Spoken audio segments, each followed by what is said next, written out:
30 বছর ধরে প্রভু জগবন্ধু সুন্দর, যিনি একজন সন্ন্যাসী ছিলেন,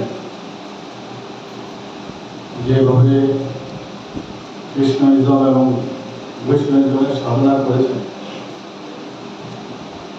এবং সবসময় তিনি যেটা বলতেন যে রাধা কৃষ্ণ এবং গৌর নিতাইয়ের নাম কীর্তন করার জন্য সবসময় উনি বলেছেন। সেই মহানাম সম্প্রদায় এখানে যারা ভক্তবৃন্দরা আছেন, আমি এর আগেও এখানে এসেছি আপনাদের মাঝে, এবং আজকের যে প্রতিষ্ঠা দিবসকে সামনে রেখে এই ধরনের যে স্বেচ্ছায় রক্তদান শিবির আপনারা আয়োজন করেছেন, সত্যি যা ধন্যবাদ দিলেও কম হবে, কিন্তু এই আয়োজন প্রশংসার দাবি রাখে। আমরা বিস্তারিত আলোচনা আমরা শুনেছি, ভগবান ছাড়া কিছু হয় না, আমি সব জায়গায় বলি। আমরা দেখিনি ভগবানকে। অনেকে যারা আমরা এতদিন ধরে যারা ভগবান বিশ্বাস করেন না, তারা কিন্তু বারবার এই কথাটাই বলেন যে ভগবান যেহেতু দেখিনি আমরা বিশ্বাস করবো কি করে। আমরা যারা ডাক্তাররা আছি বা সার্জেন যারা আছি, সার্জারি করার আগে একবার কিন্তু ভগবানের ইষ্ট নাম জপ করে তারপরে সার্জারি। এখানে আমার বন্ধুবোধ আছে, এখানে ডাক্তারবাবু, উনিও ভালো করে জানেন যে একবার ভগবানের নাম কিন্তু দিতে হয়।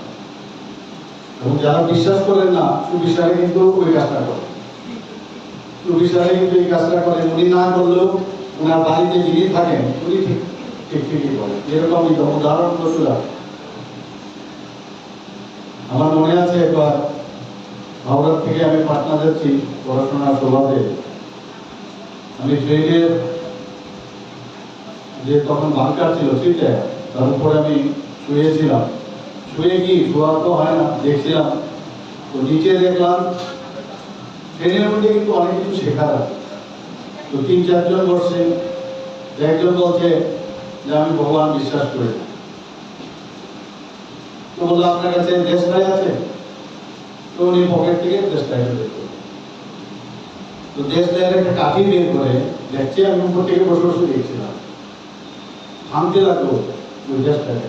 পরে একদম ছোট আকার যখন হলো, তখন যে ভদ্রলোক বিশ্বাস করেন না, তুমি আগে বললেন এটা কি, বলে যে দেশলাইয়ের কাঠি। আমি এই যে ছোট একটা অংশ, সেটা যদি পরের কামরায় আমি নিয়ে যাই, সেখানে গিয়ে যদি বলি এটা কি, ও বলতে পারবে? কারণ আপনি দেখেছেন বলে তবেই আপনি বিশ্বাস করেন যে না এটা দেশলাই। তো যারা ভগবান দেখেছেন, তারা দেখেছেন তবেই তো লিখেছেন মহাভারত রামায়ণ। তো তারা দেখেছেন, আপনি তো দেখেননি, কিন্তু বিশ্বাস করেন করতে হবে। এর জন্য ভগবান আছে, নাস্তিক হওয়ার কোনো কারণ নেই। আজকে বিশ্বাস করুন। আর আমাদের মাননীয় প্রধানমন্ত্রী নরেন্দ্র মোদীজি